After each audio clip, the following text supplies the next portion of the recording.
On va retrouver Arnaud Miguet. On part en Chine, car la Chine est en pleine mutation. La Chine change. C'est aussi un pays de milliardaires. Et il y a de plus en plus de métiers qui reviennent en force, comme celui de chauffeur, de cuisinier particulier, de maître d'hôtel ou encore de majordome. On pensait que ce métier avait plus ou moins disparu. Eh bien, Arnaud, d'abord, bonjour. Vous êtes notre correspondant en Chine et en Asie. Alors, comment forme-t-on, du coup, tous ces nouveaux métiers, ces majordomes, ces cuisiniers, ces maîtres d'hôtel ? Bonjour. Le grand timonier Mao Tse-tung disait que la révolution n'est pas un dîner de gala. Eh bien aujourd'hui, il doit se retourner dans son mausolée, tant la Chine de la révolution de 1949 a bien changé. Elle n'est plus ce qu'elle était. C'est aujourd'hui un pays d'opulence, un pays d'ultra riche avec tout ce qu'il y a de plus ostentatoire dans le capitalisme. Voitures de luxe, maisons somptueuses et somptueux dîners de gala servis par un personnel de maison, car les ultra-riches, de plus en plus nombreux, souhaitent que leur table soit impeccable et que les dîners soient servis avec les meilleurs vins.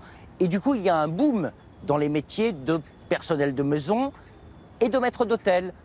Angélique Forget et Antoine Védéier se sont rendus dans un centre de formation dans le centre du pays. Il a été monté il y a 2 ans par un Hollandais, lui-même ancien maître d'hôtel. Regardez le reportage sur ces butlers en gants blancs.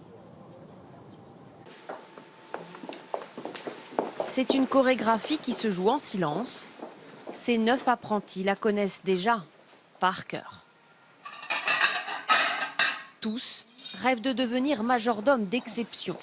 Et pour cela, ils le savent, tout se joue au millimètre.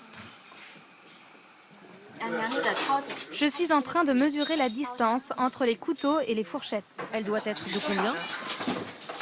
De 5 mm.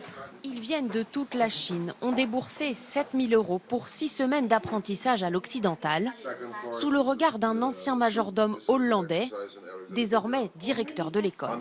Malheureusement, l'alignement des verres n'est pas bon. En Chine, on n'y connaît rien question dressage de la table. Là, on apprend le dressage à l'anglaise. Après, on verra le dressage à la française. Le métier de majordome a fait son apparition dans le pays il y a 10 ans et suscite chez les Chinois de plus en plus riches un intérêt grandissant. Nos clients chinois sont influencés par la culture occidentale. Ils voyagent partout dans le monde, ils adorent ce qui se fait en Europe et d'une certaine façon, ils veulent retrouver ce goût occidental chez eux, dans leur maison, en Chine. Et pour atteindre l'excellence européenne, le directeur dispense des exercices ludiques, en conditions presque réelles. Les majordomes doivent protéger leur plateau, comme s'ils étaient dans une salle remplie d'invités. C'est un exercice de base, très formateur et très amusant qui nous permet de bien entraîner notre équilibre. Les riches clients chinois sont de plus en plus nombreux à embaucher des majordomes formés dans cette école. Pour répondre à la demande, un 2e établissement doit ouvrir à Shanghai d'ici l'année prochaine. C'est assez étonnant, mais enfin avec tout ça, normalement, j'imagine que ces apprentis majordomes qu'on vient de voir vont vite trouver du travail chez tous ces fameux Chinois fortunés, Arnaud.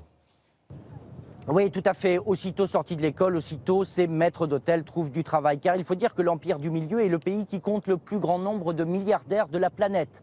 Selon une étude récente d'un magazine chinois, l'équivalent de Forbes, on recense 609 milliardaires. C'est 41 de plus que l'année dernière. Pour vous donner un ordre d'idée, aux États-Unis, on en recense 552. La Chine n'a d'ailleurs rien à envier aux États-Unis en termes d'inégalité, puisque les 1% les plus riches détiennent plus d'1 tiers de la richesse chinoise.